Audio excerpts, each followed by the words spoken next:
Cada um deles tinha seu próprio quarto e tudo. Deviam andar beirando 70 anos ou até mais. No entanto, apesar da idade, sentiam prazer em qualquer coisinha, ainda que, naturalmente, fosse um prazer meio besta. Sei que parece maldade falar assim deles, mas não é por maldade que eu falo. O negócio é que eu costumava pensar um bocado no velho Spencer e, se a gente pensasse muito nele, começava a imaginar por que cargas d'água ele ainda continuava a viver. Já estava todo torto, empenado, e, na sala de aula, sempre que deixava cair um pedaço de giz, o sujeito qualquer da primeira fila tinha que se levantar para apanhar o giz do chão. Na minha opinião, um troço desses é realmente doloroso. Mas se a gente pensasse nele apenas o suficiente, em vez de ficar pensando demais, acabava vendo que, afinal de contas, ele não estava se arranjando tão mal. Por exemplo, um domingo em que eu e outros sujeitos tínhamos ido à casa dele tomar chocolate, ele nos mostrou uma manta, toda velha e usada, que tinha comprado de um índio navajo no parque de Yellowstone. Via-se que o velho Spencer tinha vibrado com aquela compra. É isso que eu queria dizer. Tem gente velha pra chuchu, como o velho Spencer, que fica na maior felicidade só porque comprou um cobertor. A porta do quarto estava aberta, mas batia a si mesmo só para bancar o educado e tudo. Do corredor podia ver onde ele estava, sentado numa baita poltrona de couro, todo enrolado naquele cobertor que eu acabei de falar. Olhou na minha direção quando bati. "Quem é?" gritou de lá. "Caulfield? Entre, rapaz." Fora da sala de aula ele estava sempre gritando. Isso às vezes me enchia um pouco. Foi só entrar e fui ficando logo meio arrependido de ter ido. Ele estava lendo a revista Atlantic Monthly. Havia pílulas e remédios espalhados por todo canto e o quarto inteiro cheirava Vic Vaporub. Era um bocado deprimente. Já não morro de amores por gente doente, mas o negócio era ainda mais deprimente porque o velho Spencer estava usando um roupão tão velho e surrado que parecia já ter nascido dentro dele. De qualquer maneira, não me agrada muito ver um sujeito velho de pijama ou roupão. Fica sempre aparecendo o peito, todo ossudo e encalombado. E as pernas. Perna de gente velha na praia sempre branca e sem cabelo. "Como vai o senhor?" eu disse. "Recebi o seu bilhete e quero lhe agradecer." Ele tinha me mandado um bilhete pedindo que eu aparecesse para dizer adeus antes das férias de Natal. Mas era tudo porque eu não ia voltar mesmo. "O senhor nem precisava escrever, vinha mesmo aqui me despedir." "Senta aí, meu filho", disse o velho Spencer mostrando a cama. Sentei e fui tratando de perguntar. "O senhor melhorou da gripe?" "Meu filho, se me sentisse um pouquinho melhor ia ter que chamar o médico." Pronto, foi o que bastou. Teve o maior acesso de riso. Afinal, se endireitou e disse: "Por que é que você não foi ao jogo? Pensei que hoje fosse o dia da grande partida." "É hoje sim, estive lá, mas acontece que estou voltando agorinha mesmo de Nova York, com a equipe de esgrima." Puxa, a cama dele era dura como uma pedra. Ele aí começou a ficar sério para diabo. Eu sabia que ia ser assim. "Quer dizer que você vai nos deixar, não é?" "É, sim senhor, acho que sim." Nesse instante ele começou com aquele negócio de balançar a cabeça. Duvido que haja alguém que sacuda mais a cabeça que o velho Spencer. A gente ficava sem saber se ele balançava a cabeça porque estava pensando muito ou se era apenas porque já estava ficando gaga. "O que é que o Dr. Turner lhe disse, meu filho?" "Soube que vocês tiveram uma boa conversinha." "É, tivemos sim, uma conversa e tanto. Acho que fiquei mais de 2 horas no escritório dele." "E o que foi que ele disse a você?" "Ah, esse negócio de que a vida é um jogo e tudo mais, e que a gente precisa jogar de acordo com as regras." Ele até que foi simpático, quer dizer, não subiu pelas paredes nem nada. Só ficou falando que a vida é um jogo e tudo. O senhor sabe. E a vida é um jogo, meu filho. A vida é um jogo que se tem que disputar de acordo com as regras. Sim, senhor, sei que é, eu sei. Jogo uma ova. Bom jogo esse. Se a gente está do lado dos bacanas, aí sim é um jogo. Concordo plenamente. Mas se a gente está do outro lado, onde não tem nenhum cobrão, então que jogo é esse? Qual jogo, qual nada? "O Dr. Turner já escreveu para seus pais?" "Disse que ia escrever segunda-feira." "E você, por acaso, já se comunicou com eles?" "Não, senhor. Não me comuniquei porque acho que vou vê-los na quarta-feira de noite, quando chegar em casa." "E como é que você acha que eles vão receber a notícia?" "Bem, vão ficar um bocado aborrecidos, lá isso vão. Acho que esse já é o quarto colégio que estive." Sacudi a cabeça. Eu costumo sacudir a cabeça um bocado. "Puxa", disse. Eu também vivo dizendo puxa, em parte porque tenho um vocabulário horroroso, e em parte porque às vezes me comporto como se fosse um garoto. Naquele tempo eu tinha 16 anos, estou com 17 agora, mas de vez em quando me comporto como se tivesse uns 13. E a coisa é ainda mais ridícula porque tenho 1,85 m e já estou cheio de cabelos brancos. Estou mesmo. Um lado da minha cabeça, o direito, tem milhões de cabelos brancos desde que eu era um garotinho. Apesar disso, às vezes me comporto como se tivesse 12 anos.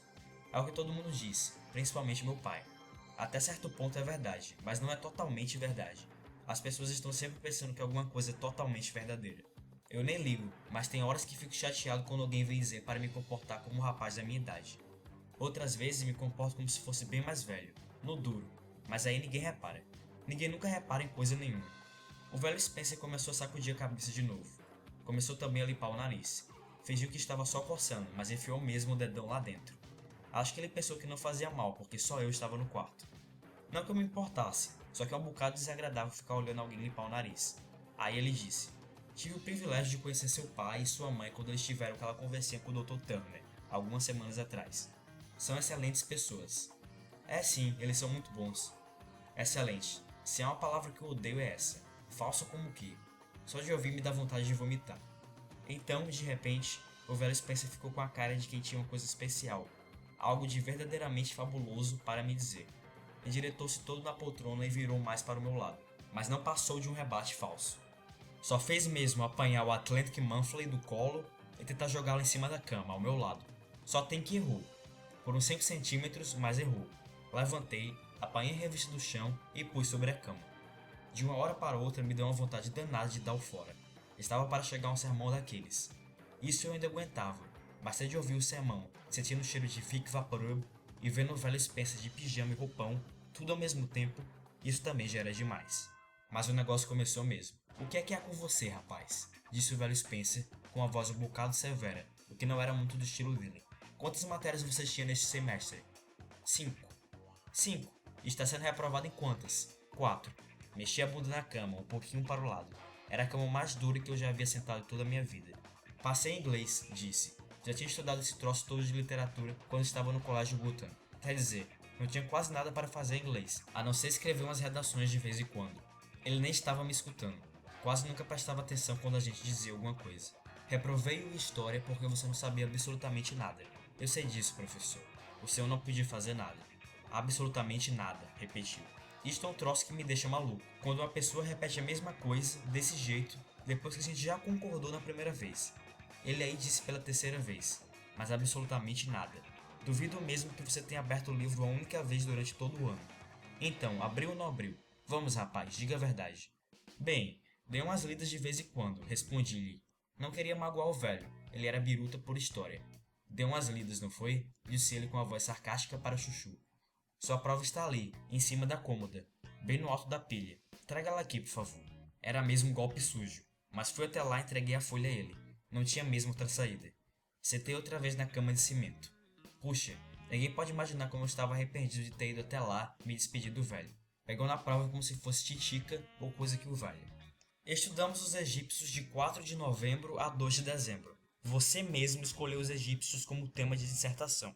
Você se importa de ouvir o que escreveu? Não precisa não, senhor. Mas ele começou a ler assim mesmo. Ninguém consegue parar um professor quando eles resolvem fazer alguma coisa. Vou fazendo de qualquer maneira.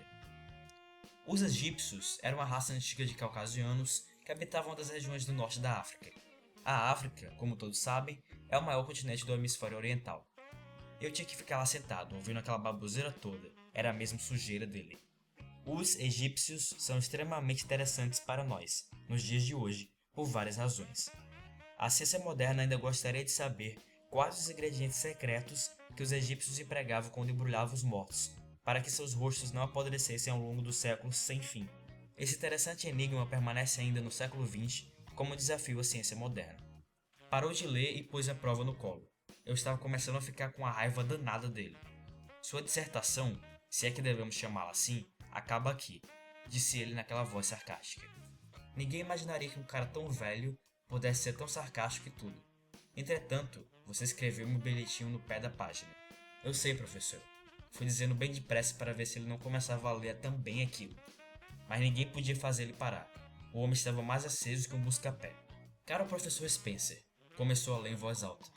Isso é tudo que eu sei sobre os egípcios. Não consigo me interessar muito por eles, embora suas aulas tivessem sido muito interessantes. Mas o senhor não precisa se incomodar se eu for reprovado. Fui mesmo ao pau em todas as matérias, menos inglês. Respeitosamente, Holden Caulfield. Baixou a droga do papel e olhou para mim como se tivesse acabado de me dar uma surra danada no jogo de ping-pong ou coisa parecida.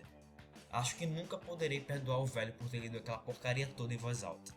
Eu não teria lido para ele, se fosse ele quem tivesse escrito aquele bilhete nojento, para que ele não se sentisse mal por ter de me reprovar. Você me culpa por tê-lo reprovado, rapaz? Não, senhor, claro que não. Bem que ele podia parar de me chamar de rapaz o tempo todo. Quando tinha acabado, tentou jogar a prova em cima da cama, só que errou outra vez, naturalmente. Tive que me levantar de novo, catar o papel do chão e pôr em cima do Atlantic Monthly. É chato ter que fazer isso de 2 em 2 minutos. Que faria você em meu lugar? Diga a verdade, rapaz. A gente podia ver que ele estava realmente sentido por ter de me reprovar. Por isso, resolvi entrar com conversinha mole. Disse a ele que eu era mesmo preguiçoso e tudo. Que eu, no lugar dele, teria feito a mesma coisa. E que a maioria das pessoas não imagina como é difícil ser professor. Em resumo, a maior embromação. Toda a velha conversinha fiada. Mas o gozado é que, enquanto ia metendo conversa mole, eu estava pensando no laguinho do Central Park, aquele que fica lá pro lado sul. E imaginava se ele estaria gelado quando eu voltasse para casa e, se estivesse, para onde teriam ido os patos. Estava pensando para onde iam os patos quando o lago ficava todo gelado. Se alguém ia lá com o caminhão e os levava para um jardim zoológico, ou coisa que o valha, ou se eles simplesmente iam embora voando. Até que tenho sorte, poder ficar dizendo aquilo tudo ao velho Spencer e, ao mesmo tempo, pensar naqueles patos. Não é preciso muito quando se fala com o professor. De repente, entretanto, ele interrompeu minha conversa fiada. Ele estava sempre interrompendo a gente. Como é que você está se sentindo em relação a isso tudo, rapaz? Gostaria muito de saber, muito mesmo. O senhor quer dizer, esse negócio de ser expulso do Pensey e tudo? Bem que ele podia cobrir o peito e ficar lombado. Não era uma vista das mais agradáveis. Se não me engano, você também teve umas dificuldades no Colégio Wooton e no Elkton Hills, não é? Além da vozinha sarcástica, ele falava agora com uma pontinha de maldade. Em Elkton Hills, não. Lá não tive dificuldade nenhuma. Não fui reprovado nem nada. Só que resolvi ir embora. Pode-se saber por quê? Por quê? Bem, é uma história muito comprida, professor. Quer dizer, é um bocado complicada. Eu não estava era com vontade de discutir o assunto com ele. De qualquer jeito, não ia mesmo compreender. Estava fora do alcance dele. Uma das razões mais importantes para mim sair do Elkton Hills foi que o colégio estava entupido de hipócritas. Só isso, tinha um cretino em cada canto. Por exemplo, tinha um diretor, um tal Sr. Hess, que era o filho da mãe mais fingido que já vi. 10 vezes pior que o velho Turner. Nos domingos, por exemplo, o Hess saía apertando a mão dos pais dos alunos que tinham ido ao colégio visitar os filhos.